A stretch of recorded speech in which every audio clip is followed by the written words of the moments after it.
और उत्तर प्रदेश में कोरोना की तीसरी लहर को लेकर तैयारियां हो रही हैं। जीएसवीएम कानपुर मेडिकल कॉलेज तैयारियों को लेकर युद्ध स्तर पर जुटा हुआ है। इसके लिए माइक्रो मैनेजमेंट पर ध्यान देने के साथ साथ डॉक्टर समेत स्टाफ को विशेष प्रशिक्षण दिया जा रहा है। और क्या तैयारी है, इस पर देखिए हमारे संवाददाता रतीश त्रिवेदी की ये रिपोर्ट।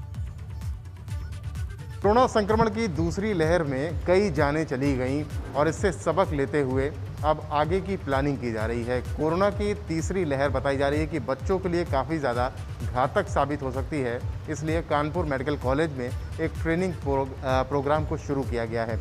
ट्रेनिंग प्रोग्राम में इस बात का खास ध्यान रखा जा रहा है कि जब बच्चों को आईसीयू में लाया जाएगा और जो संभावित लहर कही जा रही है तीसरी, उसमें बच्चे जब यहाँ पर आएंगे तो उनका किस तरीके से ट्रीटमेंट करना है, बाकायदा ट्रेनिंग दी जा रही है स्टाफ को। आपको तस्वीरें भी दिखाना चाहेंगे कि किस तरीके से उनको ट्रेनिंग मुहैया कराई जा रही है। और जो ट्रेंड स्टाफ है उनको यहाँ तक बताया जा रहा है कि पीपीई किट से लेकर के और कैसे सैनिटाइज करना होगा। मैम, किन किन बातों का खास ध्यान आप लोग रखें? सबसे पहले हम लोगों ने स्टाफ नर्स आइडेंटिफाई करी हैं और इन्हें कई छोटे छोटे बैचेस में डिवाइड किया है और हर बैच को 2 दिन पे ट्रेनिंग होगी और हर दिन केवल 5 टॉपिक लिए जाएंगे, जो कि शुरुआत में हैंड हाइजीन से लेके किस तरह डॉनिंग करनी है पीपीई, किस तरह डॉफ ऑफ करना है, और एक सेशन है जिसमें हम लोग किस तरह बच्चों की मॉनिटरिंग करनी है।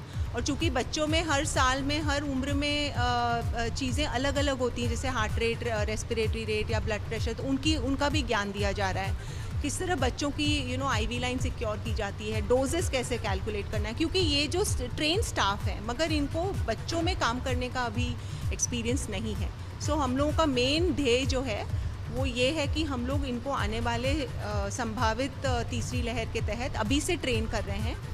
ये भी सुना है कि जो आप लोग ट्रेनिंग दे रहे हैं स्टाफ को, उसमें ये बताया जा रहा है कि स्टाफ नर्स का क्या काम होगा, सफाई कर्मी का क्या काम होगा, स्विच अगर छूना है, टच करना है तो उसको पर्टिकुलर व्यक्ति को टच करना होगा। क्या इस तरीके की ट्रेनिंग होगी? बिल्कुल बिल्कुल, बिकॉज सबसे इम्पॉर्टेंट चीज़ यही है कि कोई गलती से भी इलेक्ट्रिकल डिस्कनेक्ट ना हो जाए। तो वो तो हम लोग बहुत ज़्यादा, क्योंकि इस तरह की घटनाएं हो चुकी हैं पास में से, उससे सीखते हुए हम लोगों ने हर छोटी छोटी चीज़ों को इंक्लूड किया है और उससे भी हम इन लोगों को मतलब अवगत करा रहे हैं। कि साफ तौर पर ये कहा जा सकता है कि संभावित लहर को देखते हुए कानपुर मेडिकल कॉलेज ने अपनी तैयारियों को अंजाम देना शुरू कर दिया है और डॉक्टर्स अपने सुपरविज़न में स्टाफ नर्स को, पैरामेडिकल स्टाफ को एक एक चीज़ बता रहे हैं कि अगर स्विच ऑन करना है तो किस व्यक्ति को ऑन करना होगा, वेंटिलेटर अगर किसी को ऑपरेट करना है तो किसका करना होगा, बेडशीट्स अगर बदलनी है तो वो भी डिफ़ाइन कर दिया गया है कि किसका काम है। तो बहुत ही माइन्यूट डिटेल के साथ ये एक ट्रेनिंग सेशन चलाया जा रहा है और जो तीसरी लहर संभावित बताई जा रही है उसके लिए बिल्कुल युद्ध स्तर पर तैयारी शुरू कर दी गई है। कानपुर से कैमरा पर्सन पंकज निगम के साथ रतीश त्रिवेदी, एबीपी गंगा। क्योंकि बच्चों के लिए हम बेड एक्सटेंड कर रहे हैं और बच्चों के साथ में उनके अटेंडेंट को भी मजबूरी है कि रखना पड़ेगा, अदरवाइज़ बच्चा हो सकता है वो और परेशान करें।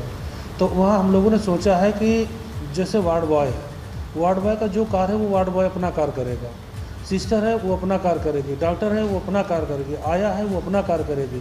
प्लस अगर बच्चा परेशान करता है, चूँकि बच्चों के 12-13 साल का अगर बच्चा है वो भी बिना पेरेंट्स के वहाँ नहीं रुक पाएगा।